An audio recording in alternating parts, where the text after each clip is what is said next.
RTS Info, Didier Duployer. Ils ont rouvert leurs portes ce matin après les avoir laissés fermer durant 5 semaines. Les restaurants genevois, vaudois, neuchâtelois, fribourgeois et jurassiens, à certaines conditions bien sûr. 4 personnes par table, pas plus, un traçage électronique obligatoire des clients et une fermeture à 23h.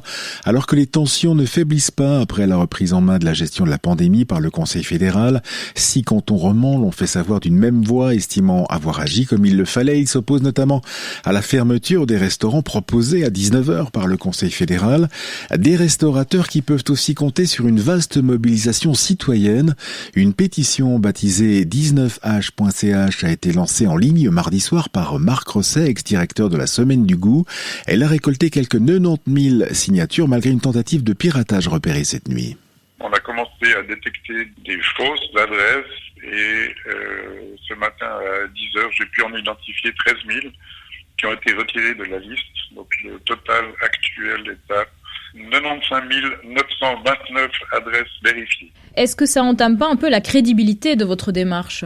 Non, pas du tout. En ce sens que les adresses qu'on a maintenant sont des adresses qui sont vérifiées. On est un peu en dessous des 100 000 qu'on affichait ce matin, mais on est assez sûr de ces données-là. Il y a réellement eu un élan de masse, je dirais, pour soutenir cette pétition. C'est l'expression d'une forme de colère, mais ça dit aussi l'aberration d'une mesure. Notre intention, c'est en fait d'adresser à la présidente de la Confédération et à M. Alain Berset un courrier cet après-midi donnant notre position par rapport à ces décisions de fermeture des restaurants à 19h, qu'on conteste fondamentalement. Des propos recueillis par Julie Rosis. Et est-ce que la Confédération doit dédommager ces cantons romans parce qu'ils ont pris des mesures plus tôt ? L'idée, en tout cas, est discutée du côté du gouvernement. La conseillère fédérale Simonetta Sommaruga l'a évoqué hier soir sur les ondes de la télévision alémanique SRF. Camille Degotte, on vous rejoint en direct du Palais fédéral. Camille, la ministre ne veut pas finalement que les romans soient punis.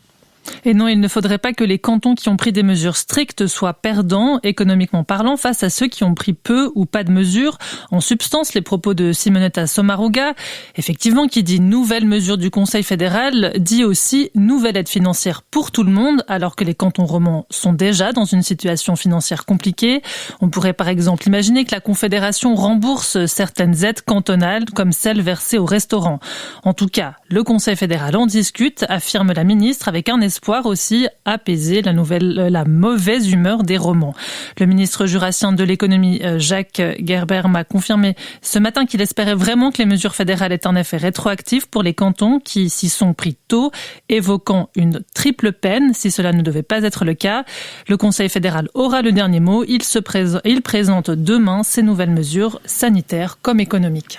Camille Degotte en direct du Palais fédéral. Merci. Et la Suisse compte, comme hier, un peu plus de 5000 nouveaux cas de Covid-19 en 24 heures. 5041 précisément, pour un taux de positivité de 15,2%. Et 87 décès supplémentaires dus à ce coronavirus sont également à déplorer. Vous pourrez choisir dès 2022 une vignette autoroutière électronique ou alors l'actuel autocollant à fixer sur le pare-brise. Le Conseil des États a éliminé ce matin l'ultime divergence qui bloquait encore ce projet. Il s'est rallié à la proposition du national sur les contrôles. Finalement, ils seront effectués au moyen d'appareils mobiles et d'installations fixes. Ils ne seront que sporadiques d'ailleurs.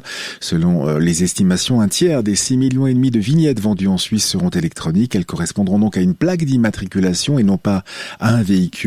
Le prix de la vignette restera à 40 francs et l'amende à 200. Nous allons parler football maintenant avec vous, Alain Thévaux, puisque Young Boys dispute ce soir une partie capitale en Europa League face à Cluj. Un point manque aux Bernois pour poursuivre la compétition le printemps prochain et disputer donc les 16e de finale. Alors, Alain, l'enjeu est de taille ce soir au stade du Wankdorf. Oui, Young Boys ne peut se permettre de rater cette opportunité pour le prestige de la compétition, pour la manne financière qui va avec, pour le développement du club triple champion de Suisse en titre et actuel leader de Super League. Young Boys est le dernier club suisse en lice sur la scène européenne. Tous les espoirs helvétiques reposent donc sur la formation de Gerardo Seoane. IB doit franchir ce palier. Il ne compte que 2 qualifications pour les 16e de finale, soldées par 2 échecs contre le Zénith Saint-Pétersbourg Saint-Pétersbourg en 2011 et face à Everton en 2015. Les Bernois n'ont pas réussi à se sublimer comme le FC Bâle par exemple en Ligue des Champions dans les années 2000. L'entraîneur Seoane devra faire preuve d'une certaine souplesse pour composer son équipe en raison de plusieurs absences. En défense, Camara est suspendu, Lustenberger blessé. Touché dimanche dernier à Lucerne, Sierro est absent jusqu'à la fin de l'année. Fasnacht est incertain, mais le coup est parfaitement jouable pour Ribé qui reste maître de son destin et qui n'a besoin d'un seul petit point pour s'assurer de la 2e place du groupe derrière l'AS Roma. Alain Thévaux, merci. Donc Young Boys Cluj, coup d'envoi à 18h55 à suivre sur RTS2 et dans nos rendez-vous d'information. La météo avec du stratus cet après-midi jusque vers 1300 à 1500 mètres. Il ne se dissipera que partiellement. Au-dessus et ailleurs du soleil et des températures de 2 à 4 degrés en plaine. Demain, place à une nouvelle dégradation avec l'arrivée des précipitations vers la mi-journée à partir de l'ouest. Elles n'arriveront que le soir en Valais avec une limite de la neige qui va remonter vers 1000 à 1200 mètres, mais les flocons tomberont jusqu'en plaine en Valais. La météo avec Swiss Peak Resort.